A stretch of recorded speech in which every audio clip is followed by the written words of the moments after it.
1857 की क्रांति में नाना साहब पेशवा की कहानी हम जानते हैं, उन्होंने बड़ा काम किया। 1870 तक परम पूजनीय स्वामी दयानंद सरस्वती ने फौज खड़ी कर दी पूरे देश में। आर्य समाज, औपचारिक रूप से इसका उद्घाटन तो 1875 में हुआ, लेकिन अनौपचारिक रूप से काम इसका 1870 से ही शुरू हो गया। और फिर आर्य समाजियों ने लड़ाई लड़ी और 1894 तक लड़ते रहे अंग्रेजों से, मरते रहे, लड़ते रहे, मरते रहे, लड़ते रहे। फिर 1894 में लोकमान्य तिलक आए, उन्होंने फिर लड़ाई शुरू की और 1920 तक वो लड़ते रहे। लोकमान्य तिलक के साथ लाला लाजपत राय, विपिन चंद्र पाल, ऐसे कई क्रांतिकारी थे।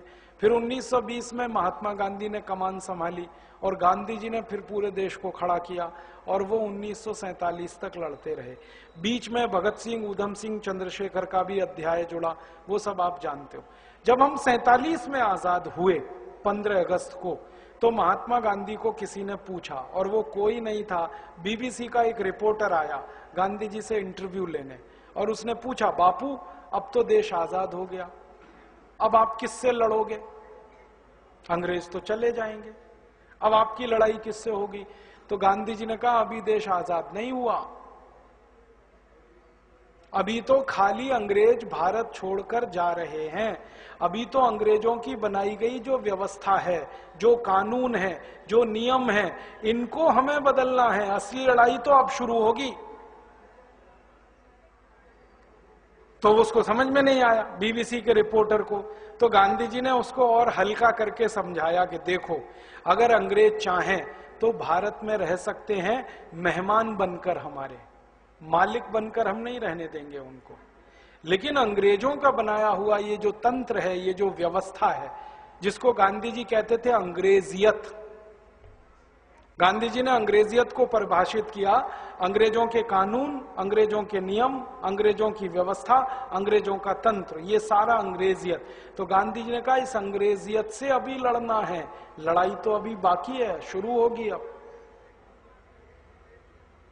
और गांधी जी जैसे जितने भी उस जमाने में जीवित क्रांतिकारी थे, सबका उद्देश्य था अंग्रेजियत से लड़ना है, इसको हटाना है। दुर्भाग्य क्या हुआ इस देश का, आजादी आई और गांधी जी की हत्या हो गई।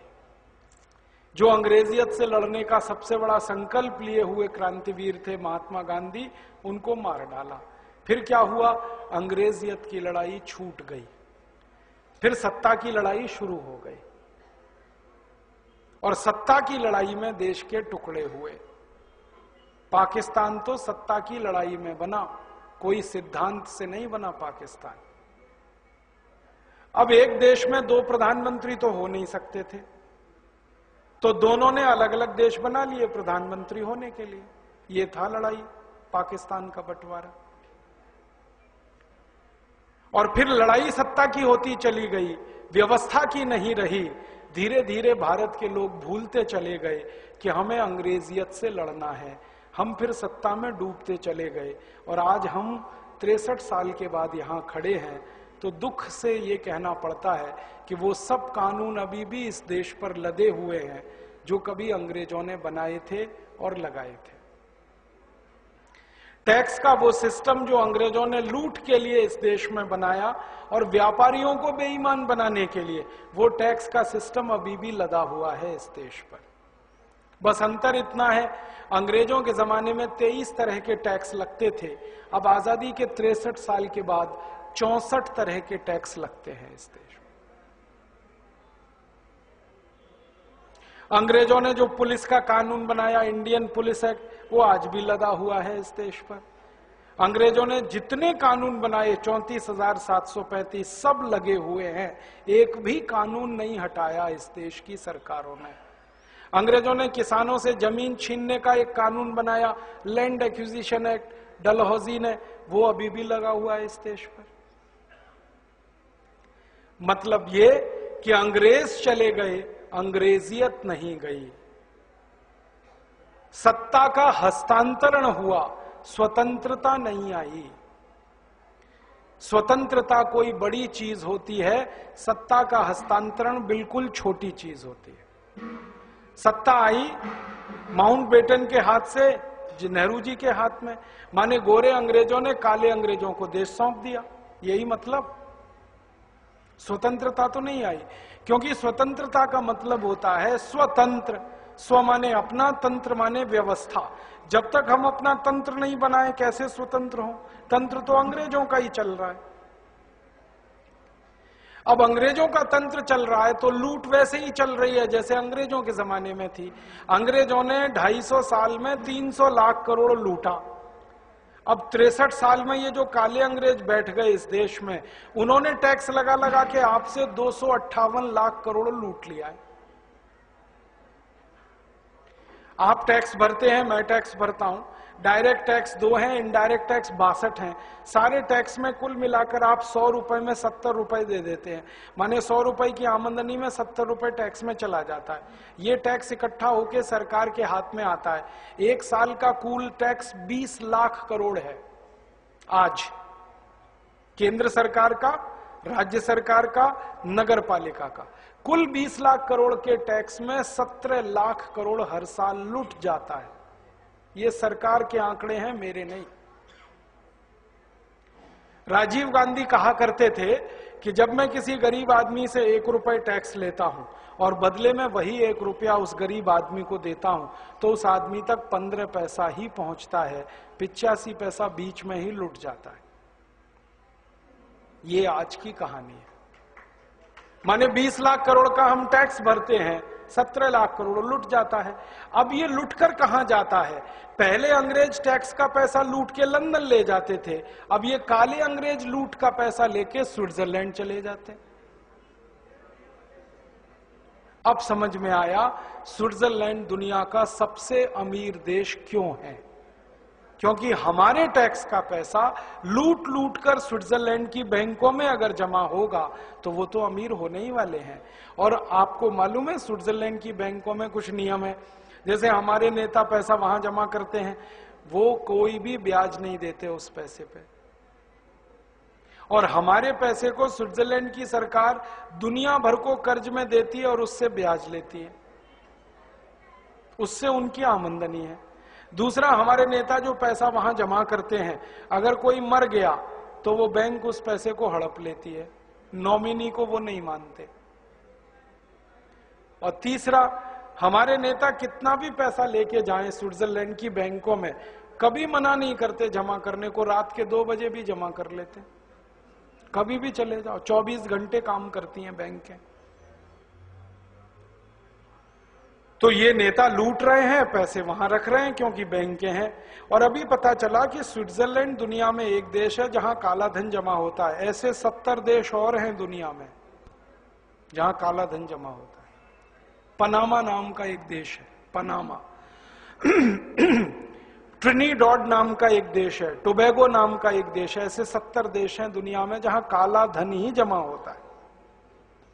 और नेता टैक्स का जितना पैसा लूटते हैं वो काला धन ही है। अब वो जाके जमा हो रहा है। हर साल 17 लाख करोड़ ये लूट रहे हैं। अब तक हमने जो हिसाब निकाला 63 साल आजादी के बाद का, उसमें नेताओं ने 258 लाख करोड़ रुपए लूट लिया है और विदेशी बैंकों में जमा कर लिया।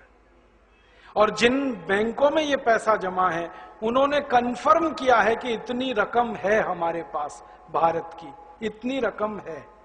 स्विस बैंकर्स एसोसिएशन ने स्वीकार किया है कि उनके पास भारत का 72 लाख करोड़ रुपए है। पनामा देश ने स्वीकार किया, ट्रिनिडॉड ने स्वीकार किया, टोबैगो ने स्वीकार किया, और इन सब देशों की रकम जोड़ी है तो 258 लाख करोड़ है।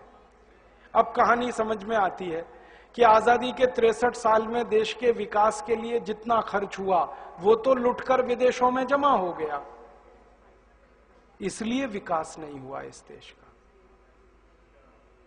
इसलिए गरीबी है इस देश में, इसलिए भूखमरी है इस देश में। अंग्रेजों के जमाने में गरीबी भूखमरी आई क्योंकि अंग्रेजों ने लूटा। अब आजादी के बाद गरीबी भूखमरी आई क्योंकि काले अंग्रेज लूट रहे हैं। और कैसे कैसे लुटेरे हैं हमारे देश में। एक मधु कोड़ा नाम का व्यक्ति है, झारखंड में 2 साल के लिए मुख्यमंत्री बना और 2 साल में उसने 5,600 करोड़ रुपए लूट लिया। पकड़ा गया तो 5,600 करोड़ लूटा। अब मैं ये सोचकर परेशान हूं कि कोई व्यक्ति 2 साल में अगर 5,600 करोड़ भारत के सबसे गरीब राज्य से लूट सकता है, तो जो मुख्यमंत्री 15-15 साल रहे सबसे अमीर राज्यों में, उन्होंने कितना लूटा हो। बस अंतर इतना है कि मधु कोड़ा का पता चल गया है, बाकी का थोड़े दिन में पता चलेगा। और मधु कोड़ा तो मुख्यमंत्री स्तर का नेता है, इसके ऊपर के जो नेता हैं, प्रधानमंत्री हैं, वित्त मंत्री हैं, वाणिज्य मंत्री हैं, आदि आदि, इनका अंदाजा लगाइए आप। और फिर इसके नीचे अधिकारी हैं। मैं एक अधिकारी का बताता हूं, उत्तर प्रदेश में अभी एक अधिकारी पकड़ा गया, उसका नाम है अखंड प्रताप सिंह, आईएएस अधिकारी रहा। उसने जो लूट मचाई उत्तर प्रदेश में, उसका अभी सारा मामला खुला है। तो उसके घर से 480 करोड़ रुपए की संपत्ति मिली और उस अधिकारी की 40 साल की जो नौकरी थी उसकी तनख्वाह 77 लाख रुपए बैठती है और 480 करोड़ मिला। और जब इस अधिकारी को बहुत प्रेशराइज किया गया पूछताछ में, तो उसने कहा कि ऐसे मेरे 19 घर अभी और हैं। तो मधु कोड़ा एक स्तर का है लूटने वाला, अखंड प्रताप सिंह दूसरे स्तर का है लूटने वाला, और एक तीसरे स्तर पर लूटने वाले हैं। एक नीले रंग की कार खड़ी है 518 नंबर की, गलत रास्ते में है, कृपया निकाल दीजिए ताकि कोई आसानी से निकल जाए। नीले रंग की कार 518 नंबर की, जिसकी भी है प्लीज चले जाए।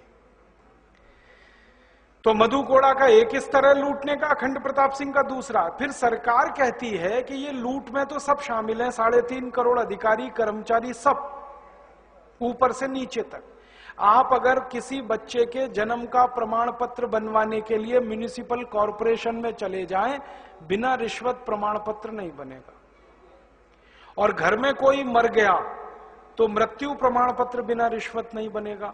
तो जन्म से लेकर मृत्यु तक सारे काम आपके रिश्वत से ही होते हैं। तो लूटने में कर्मचारी भी पीछे नहीं है, हर जगह लूट है। और ये क्यों लूट है? क्योंकि ये जो कर्मचारियों का सिस्टम अंग्रेजों ने खड़ा किया था, वो लूटने के लिए ही तो खड़ा किया था। वो लूटेगा ही और क्या करेगा। कलेक्टर बनाया उन्होंने लूटने के लिए, डिप्टी कलेक्टर बनाया लूटने के लिए, कमिश्नर बनाया लूटने के लिए।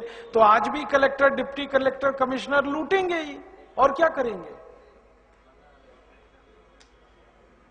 और जब लुटेगा देश तो गरीबी ही आएगी, भुखमरी ही आएगी। आप तो सोचो ना, 20 लाख करोड़ का 17 लाख करोड़ लुट जाए किसी देश का, वो देश तो कभी भी पनप नहीं सकता, अमीर हो नहीं सकता। ये है हमारे देश का हाल।